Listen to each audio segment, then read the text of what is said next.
So this is how Neo Egoist League begins. Japan under 20 को हराने के बाद ब्लू लॉक प्लेयर्स को 2 वीक्स का ब्रेक मिलता है। इसागी फाइनली अपने फैमिली और फ्रेंड्स के साथ टाइम स्पेंड करता है और बाचिरा, चिगरी, रियो, नागी और बाकी प्लेयर्स के साथ हैंग आउट भी करता है। लेकिन एक इंसिडेंट इसागी की सोच कम्प्लीटली चेंज कर देता है। उसका ओल्ड टीममेट कहता है कि अंडर 20 के अगेंस्ट उसका विनिंग गोल सिर्फ एक लक था और वहीं इसागी रियलाइज करता है कि ब्लू लॉक ने उसे पूरा चेंज कर दिया है पर दुनिया को नहीं। ऐसा इसागी इसलिए सोच रहा था क्योंकि बाहर की दुनिया को तो उसका वो लक वाला गोल लगा, बट वो डायरेक्ट शॉट वो इसागी को पता है उसने उसके लिए कितनी हार्डकोर ट्रेनिंग करी थी। दूसरी तरफ रिन डिसाइड करता है कि वो इसागी और साई दोनों को सरपास करेगा और तब ईगो अनाउंस करता है phase 2 of blue lock, new egoist league. और शॉकिंग बात तो ये भी थी कि जापान अंडर 20 के प्लेयर्स भी अब ब्लू लॉक का हिस्सा बन चुके हैं। आईकू बताता भी है कि ईगो ने उन्हें पर्सनली इनवाइट किया है और फिर ईगो बताता है कि सिर्फ 100 डेज के बाद अंडर 20 वर्ल्ड कप होने वाला है और फाइनल टीम सेलेक्ट करने के लिए सब प्लेयर्स को यूरोप की टॉप 5 फुटबॉल लीग्स में भेजा जाएगा। इंग्लैंड जहां स्पीड और फिजिकल फुटबॉल खेली जाती है, स्पेन जो टेक्निक और क्रिएटिविटी के लिए फेमस है और इटली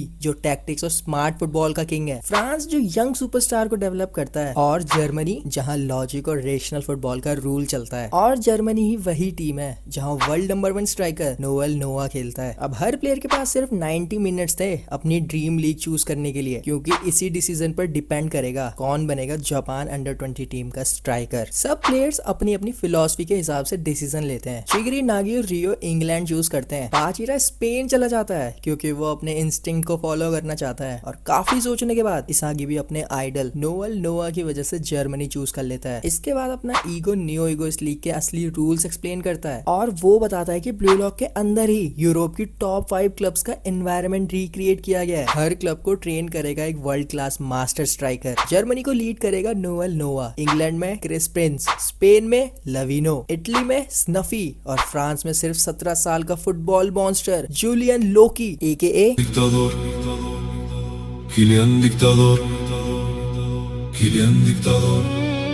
किलियन एम्बापे। अब प्लेयर्स को सिर्फ सरवाइव नहीं करना था, उन्हें अपनी टीम के टॉप 11 में जगह भी बनानी थी। सिर्फ वही प्लेयर्स ऑफिशियल मैचेस खेलेंगे और उनकी परफॉर्मेंस डिसाइड करेगी कि अंडर 20 वर्ल्ड कप टीम में कौन सेलेक्ट होगा। लेकिन सबसे बड़ा शॉक अभी बाकी था। ईगो अनाउंस करता है वाइल्ड कार्ड प्रोजेक्ट का सर्वाइवर और एंट्री होती है कुनिगामी की। लेकिन ये वही पुराना सुपर हीरो कुनिगामी नहीं था, उसकी पूरी पर्सनैलिटी चेंज हो चुकी है। अब वो कोल्ड, रूथलेस और इमोशनलेस प्लेयर बन चुका है। उसका सिर्फ एक टारगेट है, वर्ल्ड का बेस्ट स्ट्राइकर बनना। ऑन द अदर साइड इसागी को मिलाकर 9 प्लेयर्स जर्मनी को चुनते हैं और जैसे ही वो जर्मनी वाले गेट पे एंटर करते हैं, ईगो नई अनाउंसमेंट करता है। From Germany Bastard Munchen, from Spain FC Barcha, from England Manshine city, from France PXG, Paris X Gen and finally from Italy Ubers. और अब इसागी की मुलाकात होती है माइकल काइजर से, ब्लू लॉक का पहला true international monster, new generation 11 का मेंबर भी है। काइजर बिना रिस्पेक्ट दिए इसागी को ओपनली इंसल्ट करता है और चैलेंज देता है कि अगर उसमें दम है तो अपनी वैल्यू प्रूव करे। तभी नोएल नोआ जर्मनी की फिलॉसफी एक्सप्लेन करता है, यहाँ फ्रेंडशिप या इमोशंस की कोई वैल्यू नहीं, सिर्फ नंबर्स मैटर करते हैं। हर प्लेयर का परफॉर्मेंस डेटा में कन्वर्ट होगा और सिर्फ टॉप 11 प्लेयर्स ही स्टार्टिंग लाइनअप में खेलेंगे। ट्रेनिंग शुरू होती है और इसागी अपनी पूरी जान लगा देता है, लेकिन जब रैंकिंग्स आती है तो उसे एक और झटका लगता है। काइजर और नेस टॉप पर होते हैं। कुनिगामी अपनी इंसेन ट्रांसफॉर्मेशन की वजह से ऑलरेडी टॉप 3 में आ जाता है और इसागी ऑलमोस्ट बॉटम पर होता है। 10 डेज की ब्रूटल ट्रेनिंग के बाद फाइनली न्यू ईगोइस्ट लीग का पहला मैच अनाउंस होता है, बास्टर्ड म्यूचन वर्सेस FC बारका। लेकिन इसागी स्टार्टिंग लाइनअप में ही नहीं है, वो बेंच पर बैठकर फ्रस्ट्रेशन के साथ मैच देखता है और सामने फील्ड पर उसका दोस्त बाचिरा अब अपोनेंट बन चुका है। इसागी को अब समझ आता है कि ब्लू लॉक का असली चैलेंज अब शुरू हुआ, क्योंकि अब उसे सिर्फ जापानीज प्लेयर्स को नहीं बल्कि दुनिया के फ्यूचर सुपरस्टार को भी डिफीट करना है। बास्टर्ड म्यूचन वर्सेस FC बारका का मैच नेक्स्ट वीडियो में एक्सप्लेन करूंगा।